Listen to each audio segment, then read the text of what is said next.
This is Artems.ai. What matters in tech and beyond. The industry is hitting a wall where better models no longer guarantee better results. We are seeing a fundamental shift from building the brain to building the nervous system that connects that brain to the real world. Let's start with the fact that 95% of enterprise AI pilots produce little to no measurable impact on profit and loss. What's most interesting here is how companies like OpenAI and Anthropic are fighting this by hiring forward-deployed engineers. Think about it. These are not just consultants. They are embedded software engineers who live inside the client's environment to fix the messy reality of legacy data and compliance rules. This model actually comes from Palantir and their use of deltas. And here's the key part. These engineers are measured by whether the system actually runs in production, not just by the features they ship. Which brings us to the next story about why these models struggle with deep logic. Let's look at causal discovery.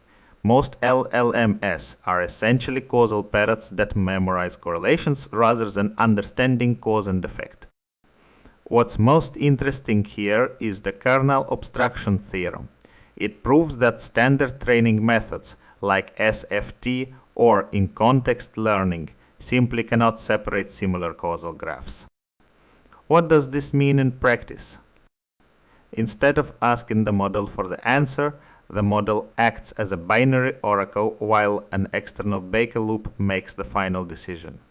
This approach outperforms traditional fine-tuning by an average of 24%.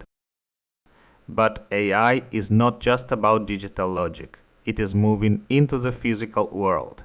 Think about it, industrial engineering has relied on the same slow solver methods for decades. They are building physics AI to allow companies in aerospace and semiconductors to explore thousands of design variants in the time it used to take for one simulation.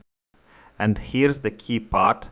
They are integrating this into a full stack that includes a new 10 megawatt inference facility in Les Ulis to ensure they have the compute to back it up. Of course, this innovation is happening alongside a tightening regulatory net. What does this mean in practice? Look at the European Union with a €200 million fine under the Digital Services Act for selling illegal products. It is the largest fine of its kind. At the same time, geopolitical shocks are still the primary driver of market volatility. US strikes on Iran recently $3,000. It shows that while the tech is evolving, the macro risks remain just as volatile. From embedded engineers to physics-based models, the trend is clear.